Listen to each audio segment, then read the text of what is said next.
ආයි බොහෝ වේවා. ලංකාවේ ප්‍රාස්පු ප්‍රහාරය සම්බන්ධයෙන් විශාල සහ තීරණාත්මකව නඩු තීන්දුව දෙකක් ප්‍රකාශයට පත් වෙච්ච වෙලාවක තමයි මම මේ වීඩියෝ එක කරන්නේ. අපි මේ රහස් සේවා, ඔත් සේවා, බුද්ධ්‍යාංශ තොරතුරු ගැන කතා කරනකොට අපේ රටේ දැන් මේක වැඩිපුරම කතා වෙන්නේ සහ අපේ යුද්ධකාරී LTTE එකත් එක්ක පැවතින සිවිල් යුද්ධකාරී තමයි ඒ දේවල් ගැන අපි වැඩිපුර කතා බහ වුණේ. එතකොට මේ තොරතුරු සහ රහස් ඔත් සේවා, බුද්ධ්‍යාංශ, පොලිසිය, ආරක්ෂක අමාත්‍යාංශ වගේ දේවල් කොයිතරම් රටකට බලපානවද? මෙන්න මේ තොරතුරු මනුෂ්‍ය ජීවිතයත් එක්ක සාමාන්‍ය මිනිස්සුන්ට කොයිතරම් ළඟින් බලපාන දේවල් වෙනවද කියන එක ගැන කතා කරන පොතක් තමයි අද අපි රිවිව් කරන්න යන්නේ. අද අපි කතා කරන්න යන්නේ මංජුල සේනාරත්න කියන ලේඛකයා විසින් රචනා කරපු බියරෝ කියන පොත ගැන. මේ පොතේ සඳහන් වෙන්නේ පංච බුද්ධ්‍යාංශ තොරතුරු, පංචේ රහස් ඔත් සේවා ක්‍රියාත්මක වෙන ආකාරය. ඒ අතරට ශ්‍රී ලාංකිකයෝ දෙදෙනෙක් ශ්‍රී ලාංකික පවුලක් මැදි වෙනවා.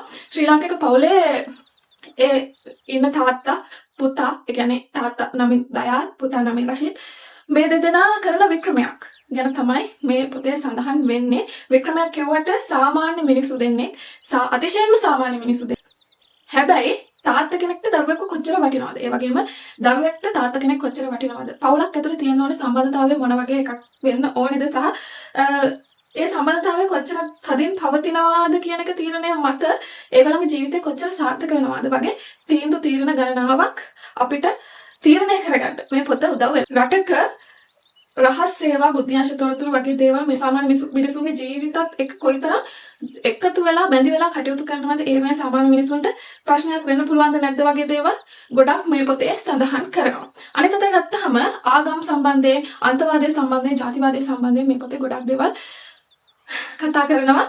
ඒක හරිම අපිට හිතට දැනෙන විදිහට අපේ රටේ ත්‍ස්තවාදී යුද්ධයක් තිබුණා සහ ත්‍ස්තවාදී ප්‍රහාර එල්ලවෙච්ච රටක් අපේ රට. එතකොට මේ ත්‍ස්තවාදී ප්‍රහාර, ත්‍ස්තවාදී යුද්ධ එක ගැටිච්ච අපේ රටේ මිනිස්සුන්ට මේ පොත හරිම දැනෙන විදිහට වෙන රටක සිද්ධ වෙන දෙයක් තමයි, වෙන රටක් කලලා ලියවෙච්ච දෙයක් තමයි. නමුත් ශ්‍රී ලාංකික අපේ මිනිස්සු ගිහිල්ලා ඒ රටවල් වල මුහුණ දෙන ප්‍රශ්න වලට මුහුණ දෙන විදි වගේ දේවල් ගැන ගොඩක් කතා වෙන පොතක්. ඒ වගේම අපි හරියට ජීවත් වුණත් අපිට කිසිම දවසක වැරද්දක් සිද්ධ වෙන්නේ නැහැ. අපිට අපේ ජීවිතය නැවත හදාගන්න අවස්ථාව අපිට හම්බ වෙනවා වගේ මග පෙන්වා දීම මෙන්න මේ පොත ඇතුලේ සඳහන් වෙනවා. ඔන්න ඔය ටික තමයි මංජුල සේනාරත්න යන් ලියපු බියරෝ කියන පොතේ මම දකින රිවිව් එක, මගේ විචාරය. ඔයා මේ පොත කියවලා තියෙනවා නම් මේ පොත ගැන අපිට පහලින් කමෙන්ට් කරගෙන යන්න. ඒ වගේම මේ වගේ පොත් කියවන්න කැමති, මේ වගේ පොත් ගැන විස්තර හොයනවා වගේ යාළුවෝ ඉන්නවා නම් එයාටත් අපිව ෂෙයා කරලා තියන්න.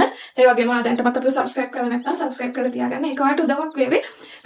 ලබන මාසේ පොත් ප්‍රදර්ශන පැවැත්වෙන මාසේ. එතකොට ඔයාලට අලුතෙන් ගන්නවා නම් පොතක්, ඒ පොත මොකක්ද කියලා අඳුරගන්න අපිව සබ්ස්ක්‍රයිබ් කරලා තියාගන්න එක ගොඩක් වටීවි කියලා මම හිතනවා. හරි, එහෙනම් අදට අපි ගිහින් එන්න. ඔයගොල්ලෝ හැමෝටම සුබ දවසක් වේවා.